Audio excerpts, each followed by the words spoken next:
রাজ্যের প্রশাসনিক প্রধান উত্তরবঙ্গ সফরে, তারই মাঝে 20% বোনাসের দাবিতে 12 ঘন্টা বন্ধ পাহাড়ে বন্ধ ডেকেছে 8টি চা শ্রমিক সংগঠনের যৌথ মঞ্চ। বন্ধের সকল সমর্থনে এদিন সকাল থেকেই পথে নেমেছেন চা শ্রমিকেরা। শ্রমিক সংগঠনের সদস্যদের পাশাপাশি চা শ্রমিকেরা রোহিণী টোলগেট সংলগ্ন এলাকায় পিকেটিং এ শামিল হন। দেশের জাতীয় পতাকা হাতে রাস্তায় বসে সরকারের বিরুদ্ধে স্লোগান তোলেন তারা। সংগঠনের তরফে জানানো হয়, আগামীকাল থেকে প্রতিটি কারখানার সামনে বিক্ষোভ দেখানো হবে, চলবে কর্মবিরতি।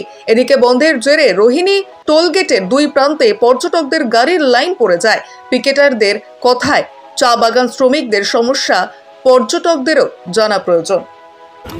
দেখেন, কালকে ফোর্থ টাইম আমাদের কনসিলেশন মিটিং মানে একদম ভেঙে গেল।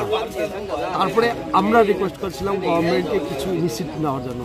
গভর্নমেন্ট যে অ্যাডভাইজারি করবে, যাই করবে, আমরা বললাম গভর্নমেন্ট অ্যাডভাইজারি দিক কিংবা মালিক বোনাস দিক, সেটা নট লেস দেন 20%। এই 20%-এর দাবিতে আমরা লাস্ট অবধি আমরা ডেটে থাকলাম। 9 ঘন্টা পরে সে গভর্নমেন্ট এসে বলেছে তারা হচ্ছে ফার্দার একবার সবার সাথে কথা বলবে, ও হায়ার অথরিটির সাথে কথা বলবে।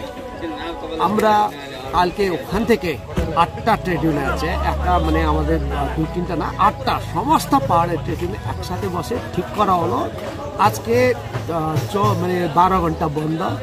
এটা বন্ধ মানে ওয়ার্কাররা নেমে এসে ড্রাইভারদের রিকোয়েস্ট করবে, দোকানদারদের রিকোয়েস্ট করবে, যেহেতু বোনাস পেলে তো এখানেই খরচা হবে। এখান থেকে যদি কাশিয়াং যায় তাহলে তো ওই গাড়িতে উঠে যেতে হবে। এখন বোনাস না পাওয়ার মানে একটা দোকানও চলছে না, শহরও বাজারও চলছে না, গাড়ি দাঁড়াও চলছে না, তাদেরও লড়াই। এই বন্ধের পরেও যদি কোনো সমাধান না হয়, যদি দাবি না মানা হয়, তাহলে না, আমরা বলেছি তো কালকে থেকে সমস্ত ওয়ার্কাররা বেরিয়ে এসে ওই টোটাল ওয়ার্কিং আওয়ার হচ্ছে ফ্যাক্টরির সামনে বসে থাকবে। কাজ করবে না, কেউ না করবে না, কিন্তু ওর কাজ যেটা প্লকিং করতো সেটা প্লকিং না করে কালকে সারাদিন ফ্যাক্টরিতে বসে থাকবে, মানে কর্মবিরতিতে যাবে এরপর থেকে।